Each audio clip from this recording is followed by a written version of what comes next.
Gage Skidmore, Flickr I think too much has probably already been made of the fact that Tea Party scoundrel Joe Walsh, a one-term congressman from Illinois, has announced that he'll be challenging Donald Trump for the 2020 Republican nomination. More interesting is the president's standing with his party's base. The truth is that Trump has been lying about his approval numbers with Republicans. He says that he has 94% approval with them, and at one point, he actually did poll that well.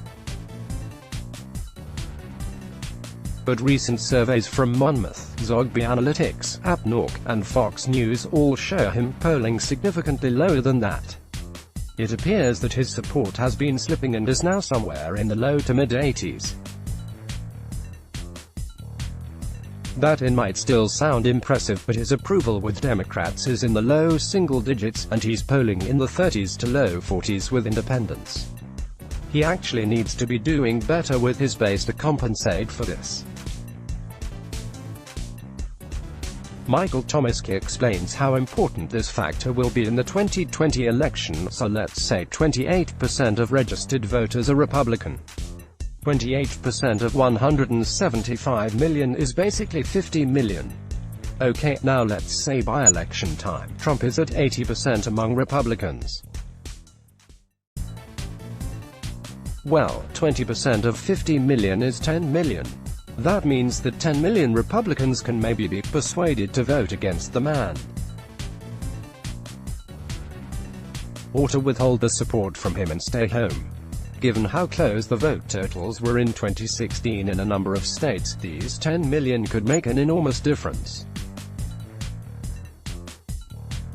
Florida, 110,000 out of 9 million cast. Pennsylvania, 44,000 out of nearly 6 million. Wisconsin, 22,000 out of 2.8 million. Michigan, 11,000 out of 4.5 million.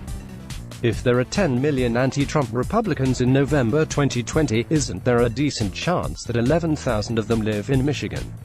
Tomasky also looked at exit polls from the last 6 elections to get some perspective on how much loyalty Republicans are showing to Trump compared to recent GOP nominees. Out of curiosity, I went back and looked at the exit polls over the last 20-plus years worth of elections. Trump got 88% of Republicans in 2016.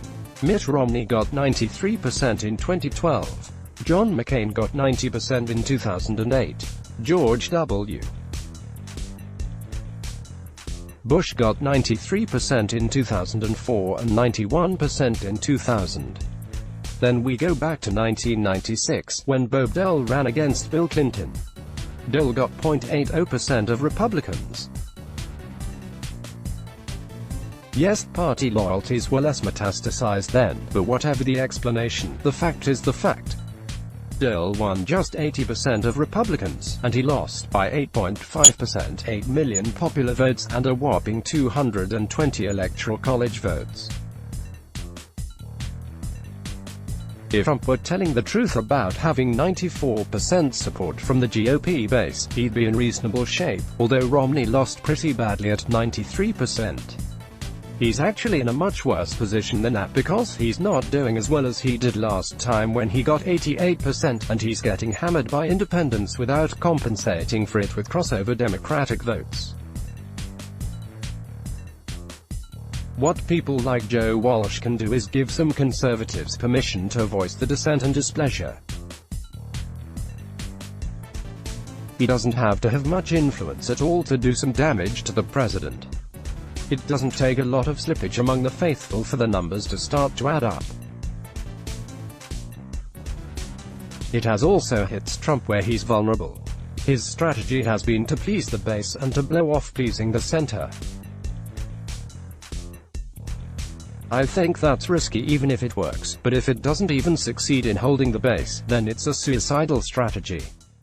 Joe Walsh is not an ideal person to carry out this work, but he doesn't need to have a lot of impact to potentially make a decisive difference. The danger he represents is that there is actually quite a lot of dissent in the Republican Party against Trump, especially with elected officials and within the professional class. His policies are collectively much less popular with the base and with the general public than the president himself, so they tend to keep their heads down. But when someone comes along and articulates what they're afraid to say, the cone of silence may not be as effective. And that could cause the dam to break. Let's block ads. Why?